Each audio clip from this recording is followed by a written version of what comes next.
Our next ruffle that we're going to work on is our box pleat. Now for your assignment, you'll be required to do the gathered pleat and the standard pleat. The box pleat would be for extra credit. A box pleat is a variation on your standard pleat. Instead of having all of the pleats folded and facing the same direction, you're going to go opposite. Every other one's going to fold a different direction, so they're going to fold in toward each other. This is a lot of what you'll see on some cheerleading skirts might be knife pleated. A lot of them are box pleated, but it gives even more fullness, and it has a more distinct structure than your standard pleat. So for this one, I've got a 16 by 3-inch piece of fabric. I've got our 6 by 6 square, and when this is pleated down, it's going to fit into our 6 by 6. So just like in the standard pleat, and again, the size and depth of your pleat, it depends on how full you want the ruffle to be. We're going to use 1-inch increments again.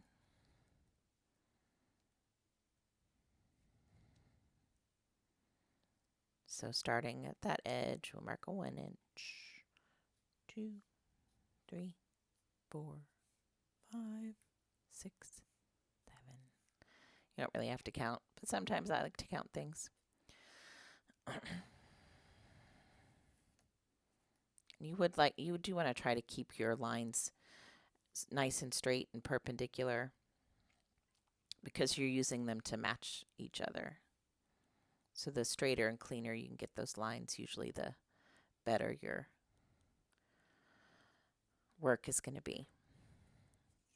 All right. So I've measured 1-inch increments. We start the same way that we did on the last one. We're matching these two lines, folding that back.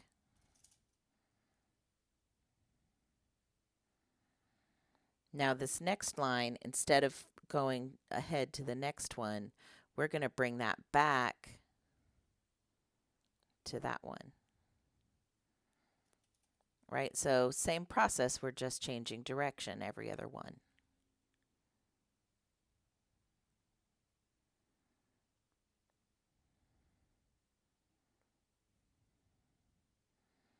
Right? And the reason this is called a box pleat is because if you kind of look, instead of just having that one fold going in one direction, we have it in either direction. So it kind of creates this I guess it's kind of like a box.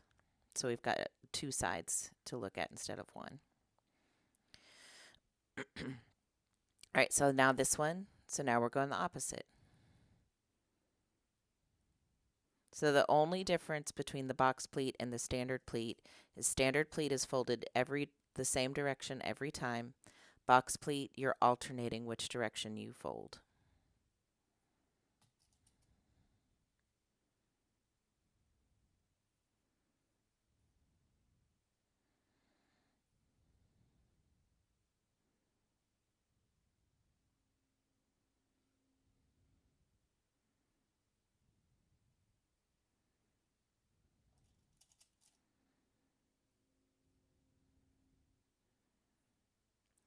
Now when we're looking at this side, which is technically going to be the wrong side, so if you're setting this up, you want to be working from the wrong side of the fabric, which is where your marks will be anyway.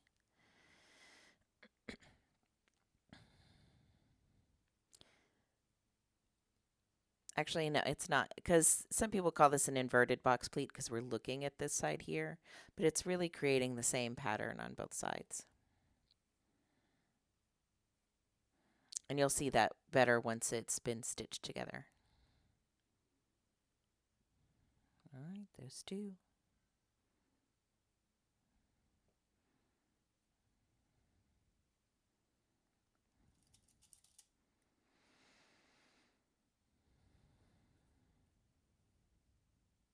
Opposites. Standard is same, boxes opposites.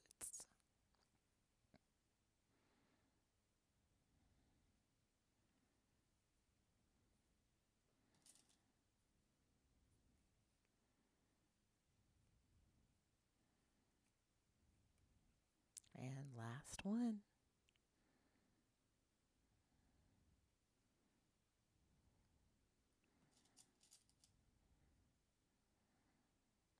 So we're folding on our precise line measurements, but we're folding every other one is the opposite direction of the one before it. Okay. So now we've created our ruffle, and now we need, and again, anytime you create a ruffle like this with pleating, if you want, you can run just to help hold it in place. If you wanted, you could just run a basting stitch. And I like to do this inside the seam allowance. That means sewing it at less distance so that it gets contained inside. And this is this step is optional. But sometimes it might help. Then you don't have to worry about the pins as much. To just baste that in place.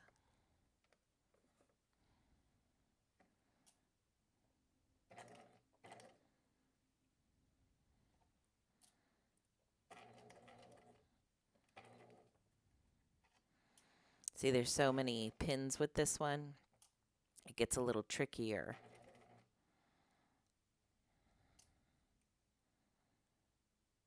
To try to sew it and keep your pins coming out at the right time.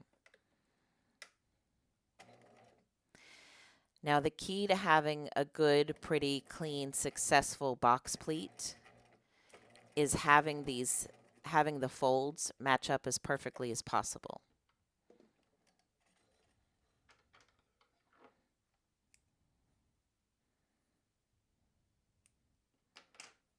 Right, so if you look, basting thread kind of squished it a little. But if you look at how I've got these pleats, they're butted up right up against each other, right, on either side. So when you get a gap between these, if you fold them and there's a little gap between them, that's not a box pleat anymore. That's just a mess, right? So a successful box pleat, all of those folds match perfectly with the one right next to it, okay? So now I'm going to pin this. Now we go back to our construction seam, right? We match up our edges. Match up these raw edges.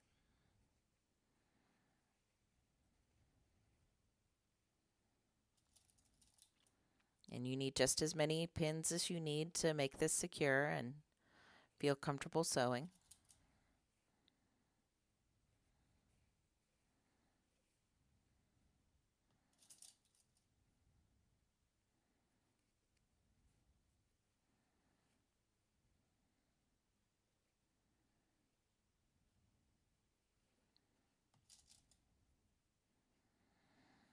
Okay, so now I've made my box pleat ruffle. I've now pinned it to what would be the garment. It's my flat piece of fabric. I'm going to switch back from basting to construction stitching. Put this in at the 5/8 line. Back stitch. Now this is where you would want to be careful because the first pleat is folded in a way that the foot's going to hold it down, but your second pleat, there's a chance the foot could get caught, could go under it. So you just want to make sure you've got those pleats lying nice and flat as they go through the machine. That's also a place where they might want to shift. So you are also making sure that those pleats are lining up exactly together as they go under the foot.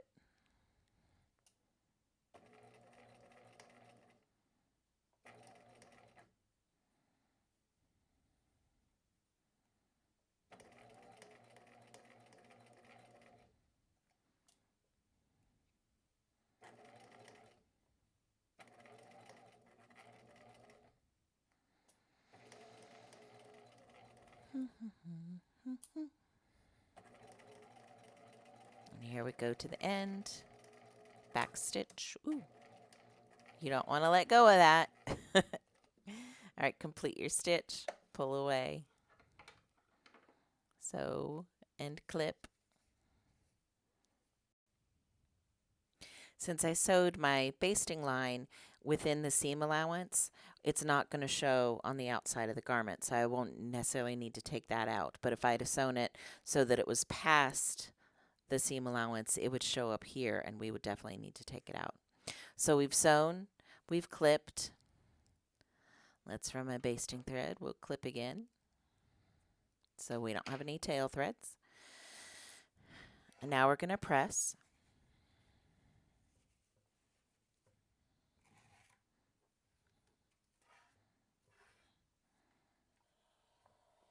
Again, we'll press the seam allowance up toward what would be the garment. I'm concentrating pressing just along that seam line. You can come on the outside and press that again to make sure you don't have any folds you don't want. And here again, if you wanted to press those pleats all the way down to create some knife pleats, you could, but I like the way they look kind of rounded like this. So here's our box pleat. Right, so instead of everything being folded to one side, they come to meet each other in the middle to create this little kind of rounded double-edged shape. All right, so that's your box pleat. That would be your extra credit option. Yes? Yes.